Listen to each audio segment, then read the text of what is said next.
أشهد أن لا إله إلا الله.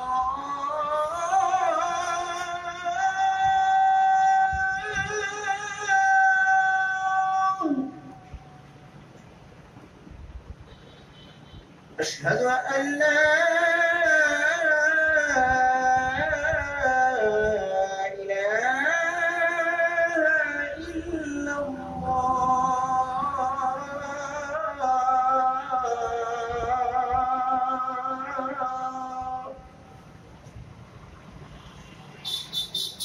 أشهد أن محمدا رسول الله.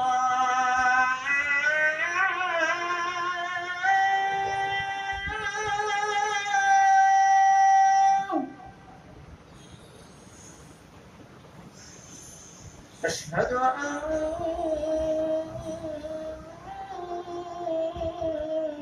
محمدا رسول الله. حي على الصلاة.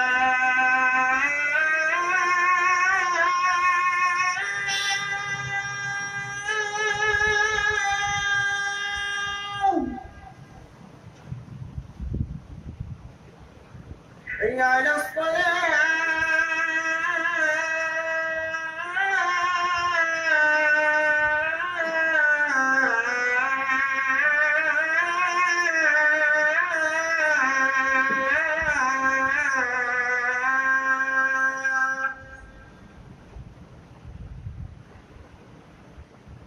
حي على الفلاح.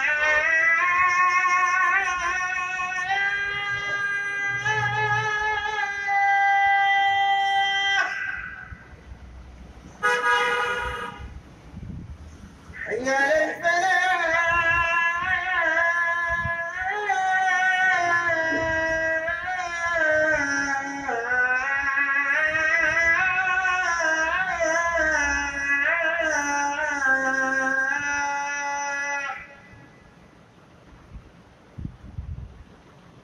الله أكبر.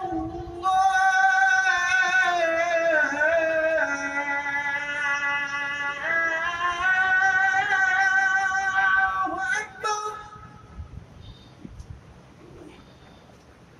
لا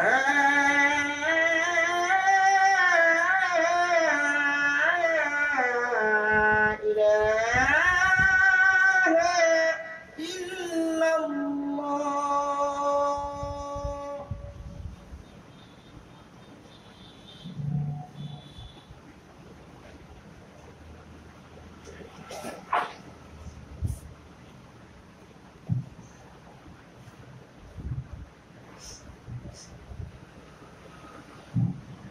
الحمد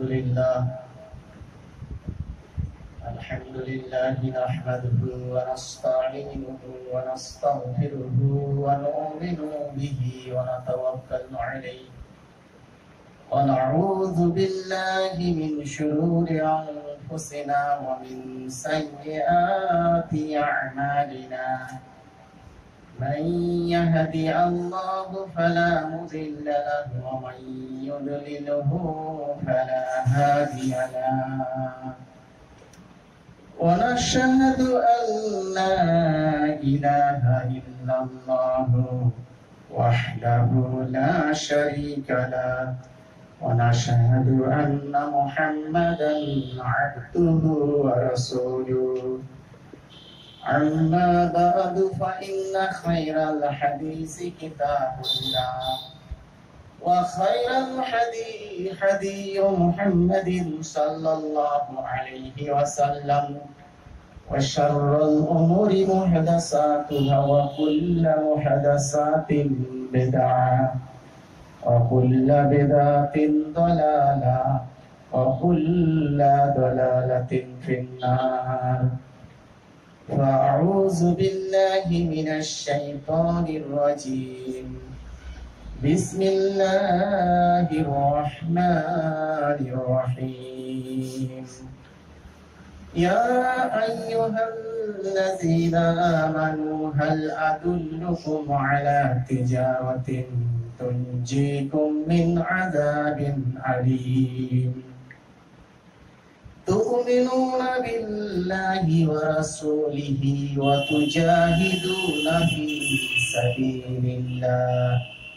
وتجاهدون في سبيل الله بأموالكم وأنفسكم ذلكم خير لكم إن كنتم تعلمون بسم الله الرحمن الرحيم يا أيها الذين آمنوا ادخلوا في السلم كافة ولا تتبعوا خطوات الشيطان إنه لكم عدو مبين بارك الله لنا ولكم في القرآن العظيم ورفعنا وإياكم وذكر الحكيم جواد الملك بالرؤوف الرحيم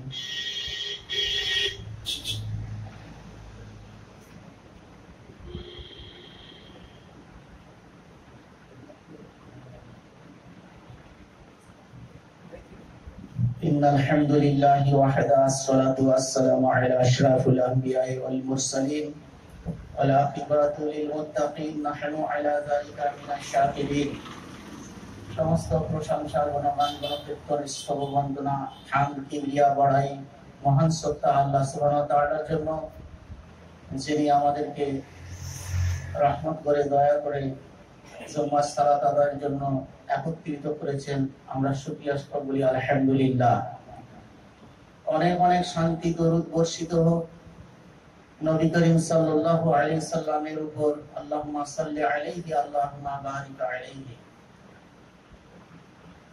সম্মানিত উপস্থিতি আজকে পবিত্র জুমার দিনকে লক্ষ্য করে যে বিষয়ের উপরে আলোচনা হবে সেটা হচ্ছে এই প্রকৃত মুত্তাকি কারা মুত্তাকিদের পরিচয় কি এবং মুত্তাকিনদের প্রধান করণীয় কি এই বিষয়ের উপরে ইনশাআল্লাহ আলোচনা হবে ওয়া তাওফীকি ইল্লা বিল্লাহি তাওয়াক্কালতু ইলাইহি ওয়া ইলাইহি উনীব আল্লাহ সুবহানাহু ওয়া তাআলা সূরা আল বাকারা দ্বিতীয় নম্বর সূরা দ্বিতীয় নম্বর আয়াতের মধ্যে বলছে যালিকাল কিতাবু লা রাইবা ফিহি হুদাল লিল মুত্তাকিন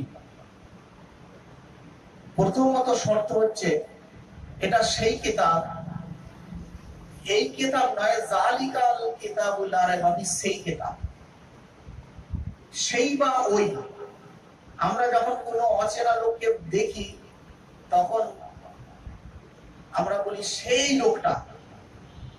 লোকটা সম্পর্কে লোক যখন শোনে আকর্ষিত বেশি হয় আর এই লোকটা বললে কি হয় এই লোকটা একটু জানি আমরা আর যখন সেই লোকটা আবার কে এই বিষয়ে তার আকর্ষণ বেশি হয় সেই কিতাব যে কিতাবটা লুকায়িত ছিল যে কিতাব কেউ দেখেনি সেই কিতাব আল্লাহ তাআলা তাআলা বলছে ইহা সেই কিতাব যার মধ্যে কোনো সন্দেহ নাই যালিকাল কিতাবু লা রাইবা ফিহি নেই কোনো সন্দেহের অবকাশ এটা কাদের জন্য হুদাল লিল মুত্তাকিন প্রকৃত মুত্তাকিনদের জন্য এই কিতাব এবারে মুত্তাকিন কারা আল্লাযীনা ইউমিনুনা বিল গায়ব যারা অদৃশ্যকে বিশ্বাস করে গায়েবকে বিশ্বাস করে চোখে না দেখে বিশ্বাস করে আল্লাহকে আমরা চোখে দেখিনি বিশ্বাস করেছি জান্নাতকে দেখিনি জান্নাতকে বিশ্বাস করেছি জাহান্নামকে বিশ্বাস করেছি ফেরেশতাকে বিশ্বাস করেছি এরকম অদৃষ্ট বিষয়গুলোকে যারা বিশ্বাসী আল্লাযীনা ইউমিনুনা বিল গায়ব যারা গায়েবকে বিশ্বাস করে এই বিশ্বাস করার পরে আল্লাহ তাআলা আদেশ করছে তোমরা এবারে সালাত আদায় করো প্রথম আমি বিশ্বাসই যদি করতে না পারি আল্লাহকে না দেখে বিশ্বাস করতে আমার দুর্বল আছে, বিশ্বাসের মধ্যে কমজোর আছে। জান্নাতের বিশ্বাস আমার দুর্বল আছে, জাহান্নামের বিশ্বাস আমার দুর্বল আছে, সেই ব্যক্তি কখনো নামাজ পড়তে পারবে না। প্রথম সে আল্লাহকে বিশ্বাস করতে পারছে না, পরকালকে বিশ্বাস করতে পারছে না, আল্লাহর ফেরেশতাকে বিশ্বাস করতে পারছে না, জান্নাতকে বিশ্বাস করতে পারছে না, জাহান্নামকে বিশ্বাস করতে পারছে না, তার জন্য নামাজ নয়। এই জন্য আল্লাহ তাআলা বলেছে আল্লাযিনা ইউমিনুনা বিল গায়ব, যারা অদৃশ্য বিষয়গুলিকে বিশ্বাস। এরপরে আল্লাহ তাআলা আদেশ করছে ওয়ায়ুকিমুনাস সালাহ, তোমরা সালাত আদায় করো। যখন তোমরা সব বিশ্বাস করেছো আমাকে না দেখে, আমার জান্নাত জাহান্নাম, আমার ফেরেশতা, আমি মহান সত্তা, আমি আল্লাহ, আমাকে বিশ্বাস করেছো আমার ফেরেশতা কুলকে, এসব বিশ্বাসের পরে এবারে তোমার বিশ্বাসটা কতটা জোরদার, কতটা মজবুত আমি দেখবো, কিছু আদেশ করব, দেখবো সেগুলো তুমি পালন করছো কিনা। ওয়ায়ুকিমুনাস সালাহ, তোমরা সালাত আদায় করো। এরপরে আল্লাহ তাআলা বলছে সালাত যারা আদায় করে নিল, আল্লাহ বলছে ঠিক আছে, আমার একটা হুকুম পালন করলে। এরপরে আল্লাহ দ্বিতীয় নম্বর আদেশ করছে অমিম্মা রাযাকনাহুম ইউনফিকুন, আমার দেওয়া রুজি থেকে দৈনন্দিন তুমি দান করো। এখানে আমাদের কষ্ট, আল্লাহর দেওয়া রুজি থেকে আল্লাহ তাআলা বলছে তুমি সাদকা করো, দান করো। ওয়াল্লাযীনা ইউমিনুনা বিমা উনজিলা ইলাইকা ওয়া মা উনজিলা মিন ক্বাবলিক ওয়া বিল আখিরাতি হুম ইউকিনুন উলাইকা আলা হুদাম মির রাব্বিহিম ওয়া উলাইকা হুমুল মুফলিহুন। এই দান করার পরে আল্লাহ তাআলা বলছে বিশ্বাস করো, আরো বিশ্বাস করো, তোমাদের উপরে যা নাজিল করা হয়েছে, তোমাদের পূর্ববর্তীদের উপরে তা নাজিল করা হয়েছিল, এটা বিশ্বাস করো। আর অবিল আখিরাতে হুম ইউকিনুন, আখিরাতে দিলেও বিশ্বাসী হও। তাহলে পরে তোমরা হতে পারবে কি হেদায়েতের উপরে সঠিক প্রতিষ্ঠিত। তারাই তো হেদায়েতের উপরে রয়েছে যারা এই সমস্ত বিষয়গুলোকে বিশ্বাস করেছে, আল্লাহর গায়েবকে বিশ্বাস করেছে, আল্লাহর খেতাবকে নির্ভেজাল বলে বিশ্বাস করেছে, তারপরে আল্লাহর ফেরেশতাকে, জান্নাত জাহান্নামকে বিশ্বাস করেছে, এবং যা পূর্ববর্তীদের প্রতি অবতীর্ণ হয়েছে সেই সব বিষয়কে বিশ্বাস করেছে, আখিরাতকে বিশ্বাস করেছে। উলাইকা আলা হুদাম মির রাব্বিহিম, তারাই তো তাদের প্রভুর হেদায়েতের উপরে রয়েছে। উলাইকা হুমুল মুহতাদুন, তারাই হেদায়েত প্রাপ্ত। হেদায়েত প্রাপ্ত তারা, এই কটা গুণ যাদের মধ্যে রয়েছে। কিন্তু আমি যদি একটা করি আর একটা আমার দুর্বল থাকে, আমি সালাত আদায় করি কিন্তু আল্লাহর দেওয়া রুজি থেকে দান করার ব্যাপারে আমার করিয়ে চড়চড় করে, যদি আমার হৃদয়ে কষ্ট লাগে, যদি ব্যথা লাগে, যদি, আল্লাহ তাআলা এই জন্যই বলছেন হে বিশ্বাসীগণ, আমি কি তোমাদেরকে একটা ব্যবসার কথা বলবো না, যে ব্যবসা করলে তোমরা যন্ত্রণাদায়ক জাহান্নামের আযাব থেকে বেঁচে যাবে, কঠিন যন্ত্রণাদায়ক আযাব থেকে তোমরা মুক্তি পাবে। সেটা কি? হাল আদুল্লুকুম আলা তিজারাতিন, আমি কি তোমাদেরকে একটা ব্যবসার কথা বলবো না, তিজারাতের কথা, তুনজিকুম মিন আযাবিন আলিম, তোমরা যন্ত্রণাদায়ক আযাব থেকে ব্যবসা, সেই ব্যবসা করলে যন্ত্রণাদায়ক আযাব থেকে তোমরা মুক্তি পাবে। সেটা কি? সে ব্যবসাটা হচ্ছে এই আল্লাহ শিখিয়ে দিচ্ছে আমাদের, তুমিনুনা বিল্লাহ, তোমরা আল্লাহর উপরে ঈমান নিয়ে আসো। তুমিনুনা বিল্লাহি ওয়া রাসূলিহি, আল্লাহ এবং তার রাসূলের উপরে তোমরা দৃঢ় বিশ্বাসী হও, মজবুত ঈমান নিয়ে আসো। আর তারপরে আল্লাহ তাআলা বলছে আমি আল্লাহর পথে সংগ্রাম করো, জিহাদ করো।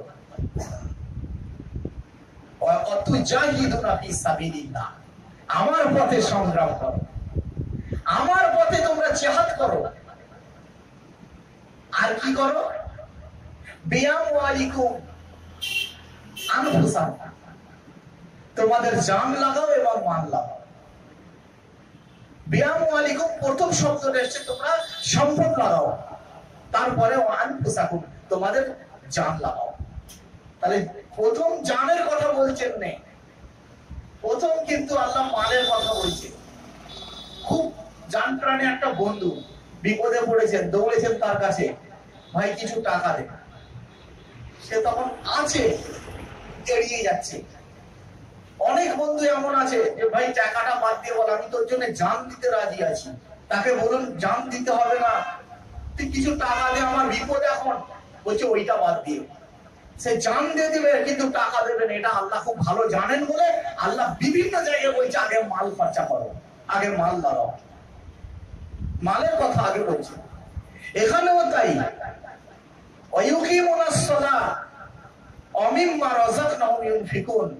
সালাত আদায়ের পরেই তোমরা কি করো, আমার দেয়া রুজি থেকে তোমরা কি করো, দান সদকা করো।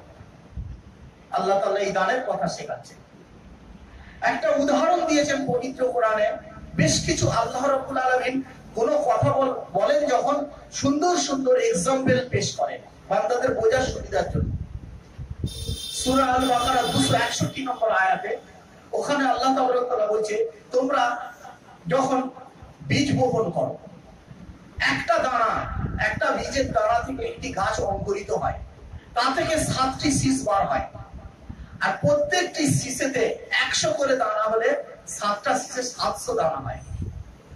তো যখন কোনো মানুষ আল্লাহর রাস্তায় 1 টাকা দান করে, 1 টাকা থেকে, তার মানে 1 টাকাতে একটা বীজ বোঝানো হয়েছে, ওইটা থেকে 7টা শীষ হবে। আর 7টা শীষে 700 দানা ধরবে। আল্লাহ তাআলা বর্ধিত করে দিতে পারেন 1 টাকাকে 700 টাকায়, 700 টাকা দানে, এবং তার চেয়ে অধিক গুণ বাড়িয়ে দিতে পারেন। আল্লাহ এটাও বলছেন। সূরা আল বাকারা 262 নম্বর আয়াতে আল্লাহ তাআলা বলছে, তোমরা সাদকা করার পরে, দান করার পরে ওই দানগুলোকে তোমরা বিনষ্ট করে ফেলো না, কৃপা প্রকাশ করে। যারে আমি যাই দিয়েছিলাম ওইখানে, তাই এই জিনিসটা করতে পেরেছি। আমি যাই অমুককে দিয়েছিলাম, তাই মেয়ের বিয়েটা দিতে পেরেছে। আমি এটা করেছিলাম, ওই জন্য এটা করতে পেরেছে। এইভাবে তুমি কৃপা প্রকাশ করো না। তুমি যে তার সহানুভূতি করেছো, উপকার করেছো, দয়া করেছো তার উপরে, এই দয়াটাকে প্রকাশ করে করে বেরিও না। এতে করে তোমার দানটা নষ্ট হয়ে যাবে, এতে করে তোমার দানটা ভেস্টে যাবে। সেই জন্য উপকার করে যারা আল্লাহর পথে দান করার পরে বলে বেড়ায় না, তাদের মেসালটা আল্লাহ তাআলা দিচ্ছেন এইরূপ। বলছে একটি উর্বর বাগান, সুন্দর বাগান, সবুজ শ্যামল ফসলে ভরা। ওই যে তার উপরে যখন বৃষ্টি হয়, চাই মুষলধারা বৃষ্টি হোক আর অল্প বৃষ্টি হোক, বলছে ওই বাগানটার সৌন্দর্য আরো ফুটে ওঠে। ওই গাছগুলোর উপরে ধুলোবালি, পাতাগুলোর উপরে ধুলোবালি ময়লা থাকলে ধুয়ে গিয়ে একেবারে গ্রিন কালার হয়ে সুন্দর হয়ে ওঠে, আর গজিয়ে ওঠে, আরো কচি কচি পাতাগুলো আরো স্বচ্ছ হয়ে ওঠে। সেই জন্য বাগানটা আরো সুন্দর দেখায়। তেমনি দান করে যদি কেউ বলে ফেলে, বলে বেড়াতে থাকে আর কৃপা প্রকাশ করে যে ওরা আমি উপকার করেছি, অমুকের উপকার করেছি, এরকম বলতে থাকে, আল্লাহ তাআলা বলছে একটি পাথরের খণ্ড, তার উপরে অনেক দিন থেকে বেশ কিছু ধুলো বালি গাদা মাটি জমে আছে। সেই চাতানটার উপরে অনেক মাটি জমে গেছে। আর আকাশ থেকে মুষলধারে বৃষ্টি হওয়ার ফলে সেই চাতানটা যেমন ধুয়ে পরিষ্কার হয়ে যায়, একেবারে ঝকঝক করতে থাকে, তেমনি যারা দান করার পরে, সদকা করার পরে বলে বেড়াতে থাকে, তাদের দানটা ওইভাবে মিশিয়ে যায়, মিলে যায়, ধ্বংস হয়ে যায় ওইভাবে যেভাবে একটি চাতানে ধুলো পড়ে থাকলে মুষলধারে বৃষ্টির ফলে সেই ধুলোগুলো ধুয়ে পরিষ্কার হয়ে যায়, ওইভাবে তার সদকাগুলো ধ্বংস হয়ে যায়। আমরা যদি দান করে মানুষকে বলে বেড়াই, দানের ব্যাপারটা এত ভাইটাল ব্যাপার। কিয়ামতের দিনে বহুত নামাজিরা জাহান্নামী হবে। ফেরেশতা জিজ্ঞাসা করবে, আজ তোমরা তোমাদের কপালে নামাজের চিহ্ন রয়েছে, জাহান্নাম যাচ্ছ কেন? তখন বলবে তারা যে আমরা নামাজ পড়েছিলাম, কিন্তু আমাদের সম্পদকে আমরা গচ্ছিত রেখেছিলাম, আমরা দান করতাম না, দান না করার কারণে। আল্লাহ তাআলা বলছেন, ওয়াইলুল লিকুল্লি হুমাযাতিন লুমাযা আল্লাযী জামা আমালাহু ওয়া আদ্দাদা ইয়াহসাবু আন্না মালাহু আখলাদা। যারা সম্পদকে জমিয়ে রাখে আর গুনে গুনে দেখে, আর তারা মনে করে এই সম্পত্তি আমাকে চির সম্মানিত করে রাখবে এবং চিরজীবিত করে রাখবে। হে মুহাম্মদ সাল্লাল্লাহু আলাইহি সাল্লাম, তুমি কি সেই ব্যক্তির ব্যাপারে জানো? আল্লাহ তাবারক ওয়া তাআলা বলছে তার জন্য রয়েছে হুতামা নামক জাহান্নাম, আল্লাযী তাত্তালিউ আলাল আফিদা, যা কলিজা পর্যন্ত ভস্ম করে দেবে সেই আগুন। একটি উঁচু স্তম্ভ বানানো হবে, তার উপরে তাকে তুলে দেওয়া হবে, আর পায়খানার গাড় দিয়ে তাকে আগুন জ্বালিয়ে তার কলিজা ফ্যাপসাকে ভস্ম করে দেওয়া হবে। যে পয়সাকে জমিয়ে জমিয়ে রাখতো, দান করতো না, এত কঠিন সাজার কথা বলা হয়েছে। আমরা জানি তাবুকের যুদ্ধের কথা। তাবুকের যুদ্ধে এমন পরিস্থিতি ঘটেছিল যে নবী করিম সাল্লাল্লাহু আলাইহি সাল্লামের কাছে কোনো সম্পদ ছিল না, যুদ্ধের কোনো সামান ছিল না। এমন তো অবস্থায় রাসূল সাল্লাল্লাহু আলাইহি ওয়াসাল্লাম ঘোষণা করলেন, তোমাদের কাছে যার কাছে যা আছে নিয়ে আসো। সবাই দান করতে রইল। আমরা জানি আবু বকর রাদিয়াল্লাহু তাআলা আনহু, তিনি যা ছিল দিয়েছিলেন, এবং ঘরে শিলার নোড়াটা ছিল পাথরের, কাঁধে করে নিয়ে এসে ওইটা শুদ্ধ দিয়ে দিয়েছে। তো সেদিন আল্লাহ রাসূল সাল্লাল্লাহু আলাইহি ওয়াসাল্লাম তাদের ঘরে পাল্টা জিজ্ঞেস করছে যে তোমরা কে কি দিলে, জিজ্ঞেস করেনি, তোমরা কে কি ঘরে রেখে এসেছো বলো। তখন কেউ বলছে আল্লাহ রাসূল সাল্লাল্লাহু আলাইহি ওয়াসাল্লাম, আমার সম্পদের 50% ঘরে রেখে এসেছি আর 50% নিয়ে এসেছি, অর্থাৎ অর্ধেক নিয়ে এসেছি, অর্ধেক বাড়িতে রেখে এসেছি। কেউ বলছে 4 আনা নিয়ে এসেছি, 12 আনা রেখে এসেছি। কেউ বলছে 60% নিয়ে এসেছি, 40% রেখে এসেছি। আবু বকরকে জিজ্ঞাসা করছে, আবু বকর তুমি কতটা তোমার বাড়িতে রেখে এসেছো? তখন আবু বকর রাদিয়াল্লাহু তাআলা আনহু বলছেন, ইয়া আল্লাহর রাসূল সাল্লাল্লাহু আলাইহি ওয়াসাল্লাম, আমার বাড়িতে আল্লাহ এবং রাসূলকে রেখে এসেছি। লা ইলাহা ইল্লাল্লাহ ওয়া আন্না মুহাম্মাদুর রাসূলুল্লাহ, এই কলেমাটুকু তাদের কাছে আছে, বাকি কোনো সম্পদ ছিল না, সব গুছিয়ে নিয়ে এসে দিয়ে দিয়েছিলেন। তখন সমস্ত সম্পদের উপরে আবু বকর রাদিয়াল্লাহু তাআলা আনহুর সেই দানটাকে রেখে দিয়েছিলেন। আর আমরা, আমাদের ঘর যখন তৈরি হয় কত পরিশ্রম লাগে আমরা জানি, কতটা মেহনত করি, কদিন থাকবো। হযরত মুসা আলাইহিস সালাতু ওয়াস সালাম বলেছিলেন, যদি আখরি নবীর উম্মতের মতো আমি হায়াত পেতাম, তাহলে আমি যে তালপাতা ঝুপড়িটা তৈরি করেছি এটা আর করতাম না, গাছতলায় অবস্থান করে জীবন কাটাতাম। রাসূল সাল্লাল্লাহু আলাইহি সাল্লাম যখন শুয়ে উঠতেন, ওমর ফারুক রাদিয়াল্লাহু তাআলা আনহু রাসূল সাল্লাল্লাহু আলাইহি সাল্লামের দিকে চেয়ে দেখতেন আর বাচ্চা শিশুর মতো ডুকরে ডুকরে কাঁদতেন। এত কান্না করতো। রাসূল সাল্লাল্লাহু আলাইহি ওয়াসাল্লাম বলছে, ওমর তুমি এত কেন কাঁদছো? তখন রাসূল সাল্লাল্লাহু আলাইহি ওয়াসাল্লামকে ওমর ফারুক কি বলছেন দেখেন। বলছি, আল্লাহ রাসূল সাল্লাল্লাহু আলাইহি ওয়াসাল্লাম, সর্বশক্তিমান আল্লাহ আপনাকে রাসূল করেছেন, আপনি তার দ্বারা পরিচালিত হচ্ছেন, আপনাকে আল্লাহ পৃথিবীবাসীর জন্য রাসূল করেছেন।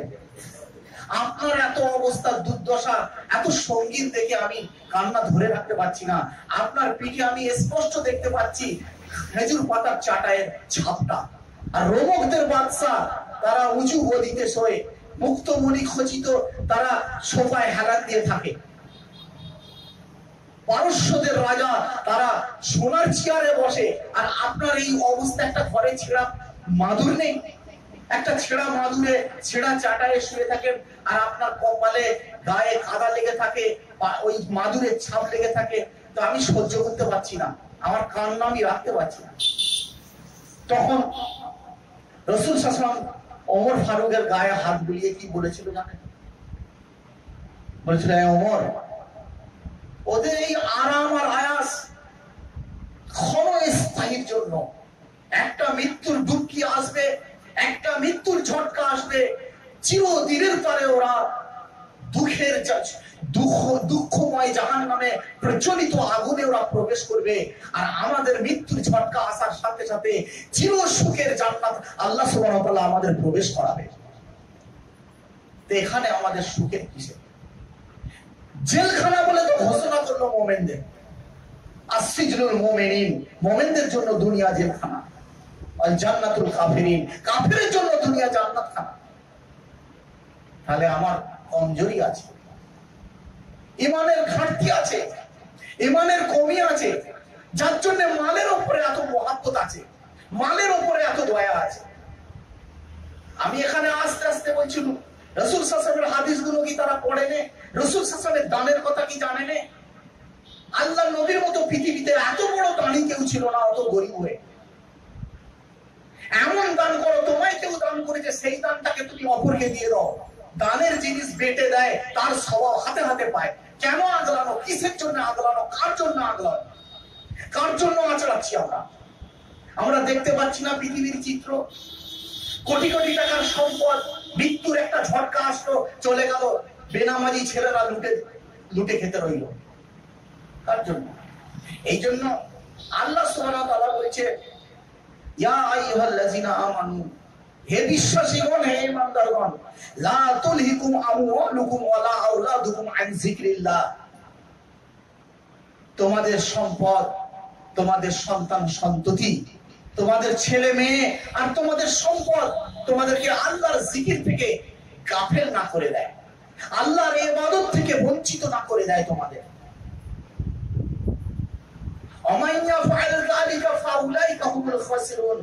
তোমাদের মধ্যে যারা এরূপ করে তারাই ক্ষতিগ্রস্ত। যারা সম্পদকে ভালোবাসে, যারা দুনিয়াদারিকে ভালোবাসে, যারা ছেলে মেয়েদেরকে নিয়ে দিওয়ানা হয়ে থাকে দুনিয়াতে, তারাই তো ক্ষতিগ্রস্ত। وأنفقوا مما رزقناهم من قبل أن يأتي أحدكم الموت। তোমাদের রিজিক থেকে তোমরা দান করো, তোমাদের রিজিক থেকে তোমরা দান করো মৃত্যু আসার পূর্বে, নয়তোবা তোমাদের কাছে মৃত্যু এসে গেলে তোমরা কি বলবে তখন?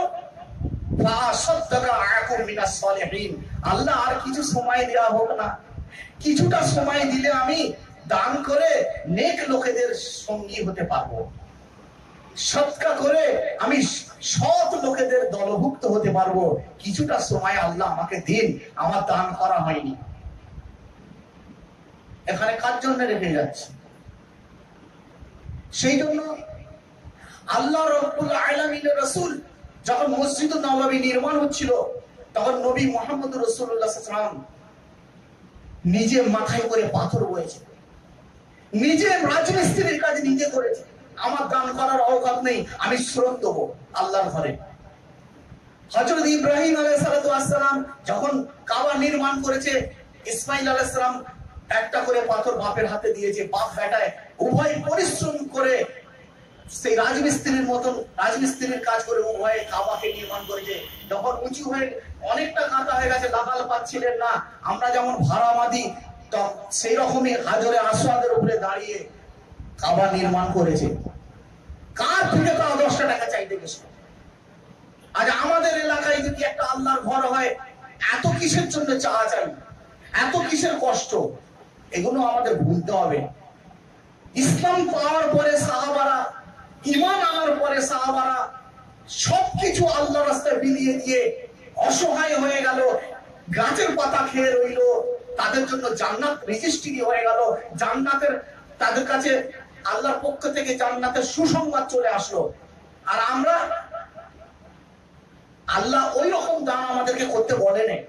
9 ভাগ রেখে 1 ভাগ যদি দিই, সাহাবাদের মতো সওয়াব আল্লাহ আমাদের দেবে। রাসূল সাল্লাল্লাহু আলাইহি ওয়াসাল্লাম বলছেন, এমন একটা সময় আসবে যখন তারা ইসলামের 10 ভাগের 1 ভাগ করবে, তোমাদের বরাবর তারা সমান সওয়াব পাবে। তখন সাহাবারা জিজ্ঞাসা করেছিল, ইয়া আল্লাহর রাসূল সাল্লাল্লাহু আলাইহি ওয়াসাল্লাম, সেইটা আবার কি রকম? আল্লাহর নবী বলেছিল, তারা আমাকে দেখবে না, তারা তোমাদেরকে দেখতে পাবে না, তারা শুনে এত বড় বিশ্বাসী হবে, তখন তাদের আমলের উপরে আল্লাহ এত খুশি হয়ে যাবে, তারা 1 টাকা দান করলে তারা তোমাদের বরাবর তারা সওয়াব পাবে। তারা একটা সুন্নতকে জিন্দা করতে পারলে তারা 100 শহীদের সওয়াব পাবে। এত বড় আল্লাহ রাসূল সাল্লাল্লাহু আলাইহি ওয়াসাল্লাম আমাদের জন্য অফার রেখে গেছে। আজকে আমরা যদি এই হাদিসগুলোকে নিয়ে চিন্তা ভাবনা গবেষণা করি, তাহলে আমাদের পয়সার প্রতি সত্যি দয়া মায়া মহব্বত কমে যাবে। আল্লাহ রাস্তায় দান করতে আমাদের মন প্রাণ সবসময় চাইবে। সে বাহানা খুঁজবে, কি করে আমি দান করি, কাকে দান করি। সকালবেলায় চাতন হওয়ার পর থেকে, ফজরের নামাজের পর থেকে দিন এবং রাত মিলিয়ে যারা দান করে, আল্লাহ তাবারক তাআলা তাদের সমস্ত বিপদকে খণ্ডন করে দেন। আল্লাহ রাসূল সাল্লাল্লাহু আলাইহি ওয়াসাল্লাম সহিহ হাদিস। 360টা খিলেনের সদকা করতে হয়, আমরা তাও জানি না। আমরা মনে করি যাকাতটা দেয় অনেকে, তাও কষ্ট করে বার করে। যাই হোক, এই সমস্ত কথাগুলো আমরা যদি আমল করতে পারি, এর পরিবর্তে আল্লাহ আমাদেরকে জান্নাত দেবে। যারা আল্লাহর ঘর নির্মাণ করবে, আল্লাহ তাদের জন্য জান্নাতে তার ঘর নির্মাণ করবেন। আপনারা জানেন আপনাদের এখানে একটা মসজিদ হচ্ছে, আপনারা যত বেশি বেশি করে পারবেন আল্লাহর ঘরকে কিভাবে কেউ জান দিয়ে, কেউ সময় দিয়ে, কেউ অর্থ দিয়ে, কেউ সহযোগিতা করে, কেউ কথা দিয়ে, বিভিন্ন ভাবে হেল্প করে করে এই ঘরটা যাতে করে তাড়াতাড়ি হয়ে যায় সেই চেষ্টা করবেন। এই জন্য আমি আল্লাহর কাছে দোয়া চাই, আল্লাহ যে উদ্যোগ নিয়েছে এই উদ্যোগকে, এই তোমার ঘর করার জন্য নিয়ত করেছে, তোমার ঘরকে পরিপূর্ণ তুমি করিয়ে নিও আল্লাহ। হে আল্লাহ রাব্বুল আলামিন, তোমার ঘরকে করানোর জন্য সুলাইমান আলাইহিস সালামকে আমাদের জন্য দৃষ্টান্ত করেছো। বাইতুল মুকাদ্দাস তুমি তৈরি করিয়েছো জিনেদের দ্বারায়। সুলাইমান আলাইহিস সালাম যখন ইন্তেকাল হয়ে গেছিল, এরকম লাঠিটা ধরে দাঁড়িয়েছিল, কয়েক বছর হয়ে গেছিল। লাঠিটা নিচে যখন ওই পোকা খেয়ে নিল, তখন আস্তে আস্তে লাঠিটা ভেঙে মুচড়ে পড়ে গেল। সুলাইমান আলাইহিস সালাম বিজ্ঞ জেনেরা গবেষণা করে বলল, হায় রে, আমরা যদি জানতে পারতাম যে সুলাইমান অনেকদিন আগে মারা গেছে, তাহলে কে আর কত খাটতো, কবে কর্নিক ছেড়ে দিয়ে আমরা পালিয়ে যেতাম, এত পরিশ্রম করতাম না। তাহলে সুলাইমান আলাইহিস সালাম সেই দৃষ্টিভঙ্গিতে চেয়েছিল যে দৃষ্টিভঙ্গিতে একজন মালিক ঘর করানোর সময় রাজমিস্ত্রিদের দিকে তীক্ষ্ণ দৃষ্টি রাখে, সেরকম ভাবে সুলাইমান আলাইহিস সালাম জিনেদের দিকে দৃষ্টি রেখেছিল। তাহলে এখান থেকে বোঝা গেল যে নবীগণেরা তার আল্লাহর ঘর নির্মাণের জন্য সব সময়টা ব্যয় করেছে, সব অর্থটা ব্যয় করেছে। আমরা ওইভাবে করবো ইনশাআল্লাহ। আল্লাহ রাব্বুল আলামিন আমাদেরকে কবুল করুক। রব্বানা আতিনা ফিদ দুনিয়া হাসানাতাও ওয়া ফিল আখিরাতি হাসানাতাও ওয়া কিনা আযাবান নার। ربنا ظلمنا أنفسنا وإن لم تغفر لنا وترحمنا لنكونن من الخاسرين. اللهم صل على محمد وعلى آل محمد كما صليت على إبراهيم وعلى آل إبراهيم إنك حميد مجيد. اللهم بارك على محمد وعلى آل محمد كما باركت على إبراهيم وعلى آل إبراهيم إنك حميد مجيد. سبحان ربك رب العزة عما يصفون وسلام على المرسلين والحمد لله رب العالمين.